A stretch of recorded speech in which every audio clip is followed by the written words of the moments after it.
बोलिए रामायण मैया की जय। सियावर रामचंद्र जी की जय। चतुर पुरुष उसी कविता का आदर करते हैं जो सरल हो और जिसमें निर्मल चरित्र का वर्णन हो तथा जिसे सुनकर शत्रु भी स्वाभाविक वैर को भूलकर सराहना करने लगें। ऐसी कविता बिना निर्मल बुद्धि के होती नहीं और मेरी बुद्धि का बल बहुत ही थोड़ा है, इसलिए बार बार निहोरा करता हूँ कि हे कवियों, आप कृपा करें जिससे मैं हरि यश का वर्णन कर सकूं। कवि और पंडितगण, आप जो रामचरित्र रूपी मानसरोवर के सुंदर हंस हैं, मुझ बालक की विनती सुनकर और सुंदर रुचि देखकर मुझ पर कृपा करें। मैं उन वाल्मीकि मुनि के चरण कमलों की वंदना करता हूँ जिन्होंने रामायण की रचना की है, जो खर राक्षस सहित होने पर भी खर कठोर से विपरीत बड़ी कोमल और सुंदर हैं तथा जो दूषण राक्षस सहित होने पर भी दूषण अर्थात दोष से रहित है। मैं चारों वेदों की वंदना करता हूँ जो संसार समुद्र के पार होने के लिए जहाज के समान हैं तथा जिन्हें श्री रघुनाथ जी का निर्मल यश वर्णन करते स्वप्न में भी खेद नहीं होता। मैं ब्रह्मा जी के चरण कमल की वंदना करता हूँ जिन्होंने भव सागर बनाया है, जहाँ से एक ओर संत रूपी अमृत चंद्रमा और कामधेनु निकले और दूसरी ओर दुष्ट मनुष्य रूपी विष और मदिरा उत्पन्न हुए। देवता, ब्राह्मण, पंडित, गृह इन सबके चरणों की वंदना करके हाथ जोड़कर कहता हूँ कि आप प्रसन्न होकर मेरे सारे सुंदर मनोरथों को पूरा करें। फिर मैं सरस्वती जी और देव नदी गंगा जी की वंदना करता हूँ। दोनों पवित्र और मनोहर चरित्र वाली हैं। एक गंगा जी स्नान करने और जल पीने से पापों को हरती हैं और दूसरी सरस्वती जी गुण और यश कहने और सुनने से अज्ञान का नाश कर देती हैं। श्री महेश और पार्वती को मैं प्रणाम करता हूँ जो मेरे गुरु और माता पिता हैं, जो दीनबंधु और नित्य दान करने वाले हैं, जो सीतापति श्री रामचंद्र जी के सेवक स्वामी और सखा हैं तथा मुझ तुलसीदास का सब प्रकार से कपट रहित सच्चा हित करने वाले हैं। जिन शिव पार्वती ने कलयुग को देखकर जगत के हित के लिए सावर मंत्र समूह की रचना की, जिन मंत्रों के अक्षर बेमेल हैं, जिनका ना कोई ठीक अर्थ होता है और ना जप ही होता है, तथापि श्री शिव जी के प्रताप से जिनका प्रभाव प्रत्यक्ष है, वे उमापति शिव जी मुझ पर प्रसन्न होकर श्री राम जी की इस कथा को आनंद और मंगल की मूल उत्पन्न करने वाली बनाएंगे। इस प्रकार पार्वती जी और शिव जी दोनों का स्मरण करके और उनका प्रसाद पाकर मैं चाव भरे चित्त से श्री रामचरित्र का वर्णन करता हूँ। मेरी कविता श्री शिव जी की कृपा से ऐसी सुशोभित होगी जैसी तारागणों के सहित चंद्रमा के साथ रात्रि शोभित होती है। जो इस कथा को प्रेम सहित एवं सावधानी के साथ समझ बूझकर कहेंगे सुनेंगे, वे कलयुग के पापों से रहित और सुंदर कल्याण के भागी होकर श्री रामचंद्र जी के चरणों के प्रेमी बन जाएंगे। यदि मुझ पर श्री शिव जी और पार्वती जी की स्वप्न में भी सचमुच प्रसन्नता हो तो मैंने इस भाषा कविता का जो प्रभाव कहा है वह सब सच हो। मैं अति पवित्र श्री अयोध्यापुरी और कलयुग के पापों का नाश करने वाली श्री सरयू नदी की वंदना करता हूँ। फिर अवधपुरी के उन नर नारियों को प्रणाम करता हूँ जिन पर प्रभु श्री रामचंद्र जी की ममता थोड़ी नहीं है, अर्थात बहुत ज़्यादा है।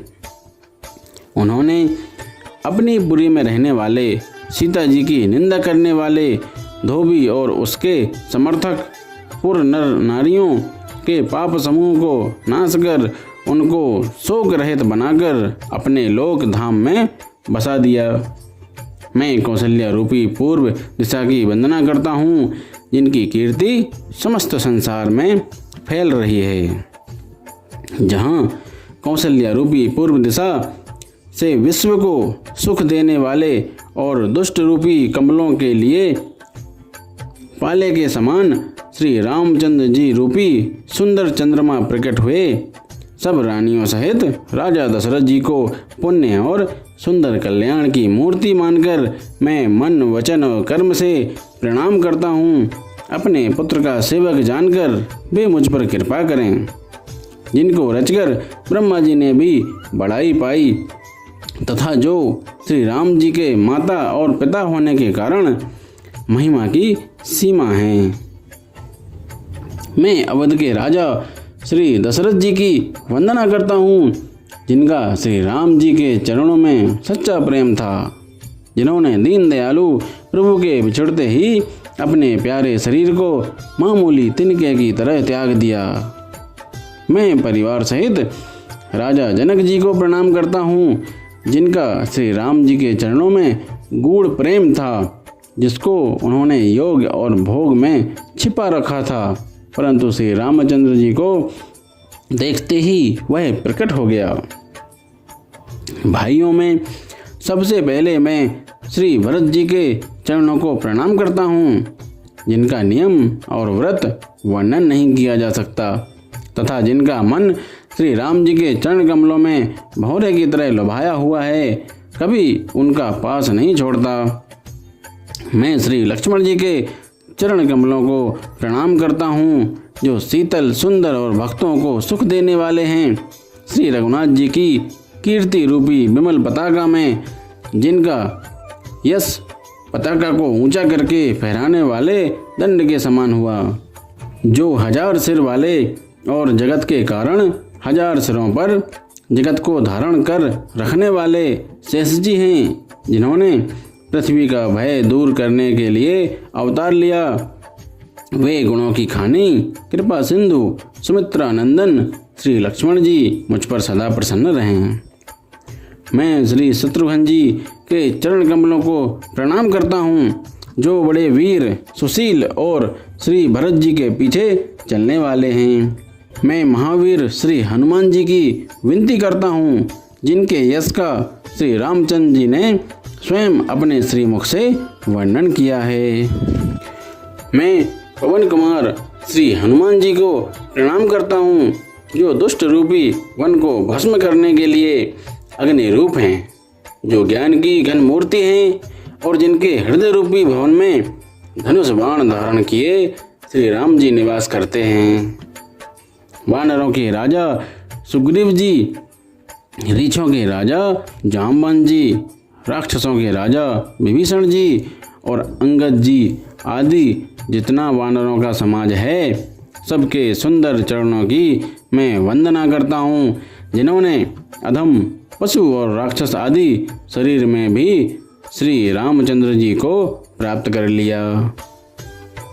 पशु पक्षी देवता मनुष्य असुर समेत जितने श्री राम जी के चरणों के उपासक हैं, मैं उन सबके चरण कमलों की वंदना करता हूँ, जो श्री राम जी के निष्काम सेवक हैं।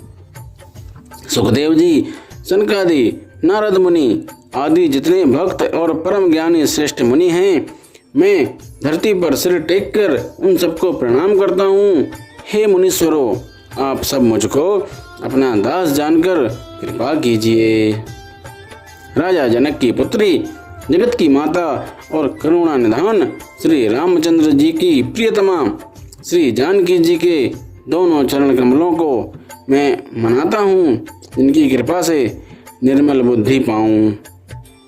फिर मैं मन वचन और कर्म से कमल नयन धनुष बाणधारी भक्तों की विपत्ति का नाश करने वाले और उन्हें सुख देने वाले भगवान श्री रघुनाथ जी के सर्व समर्थ चरण कमलों की वंदना करता हूँ, जो वाणी और उसके अर्थ तथा जल की और जल की लहर के समान कहने में अलग अलग हैं, परंतु वास्तव में अभिन्न एक हैं। उन श्री सीताराम जी के चरणों की मैं वंदना करता हूँ, जिन्हें दीन दुखी बहुत ही प्रिय हैं। मैं श्री रघुनाथ जी के नाम राम की वंदना करता हूँ, जो कृषाणु, अग्नि, भानु, सूर्य और हिमकर चंद्रमा का हेतु अर्थात र, बड़ा अ और माँ रूप से बीज है। वह राम नाम ब्रह्मा, विष्णु और शिव रूप है। वह वेदों का प्राण है, निर्गुण, उपमा रहित और गुणों का भंडार है।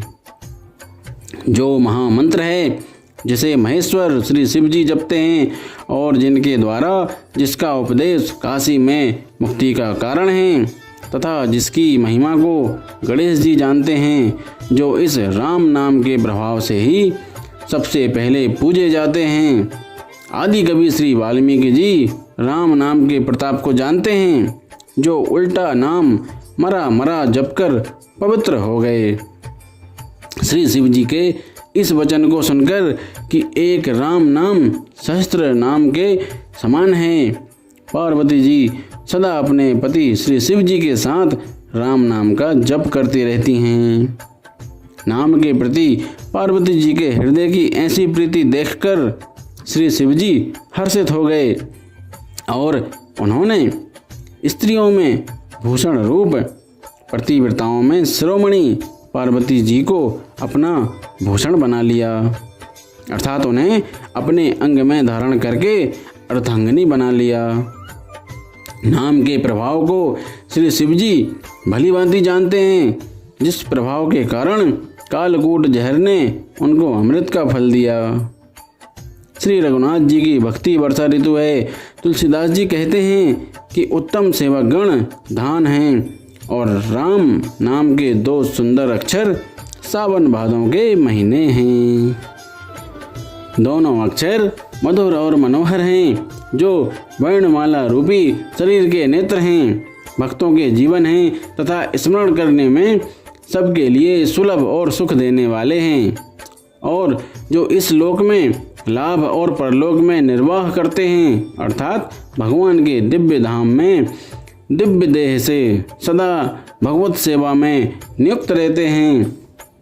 ये कहने, सुनने और स्मरण करने में बहुत ही अच्छे, सुंदर और मधुर हैं। तुलसीदास को तो श्री राम लक्ष्मण के समान प्यारे हैं।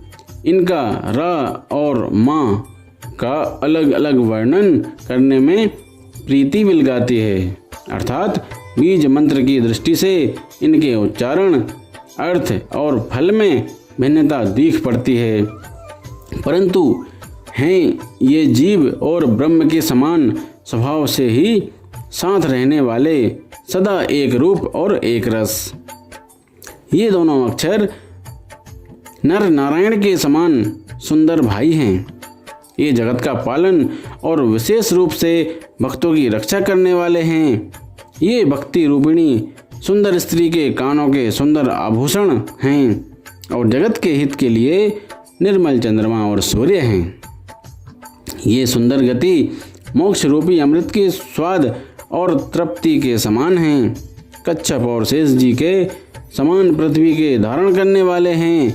भक्तों के मन रूपी सुंदर कमल में विहार करने वाले भंवर के समान हैं और जीव रूपी यशोदा जी के लिए श्री कृष्ण और बलराम जी के समान आनंद देने वाले हैं।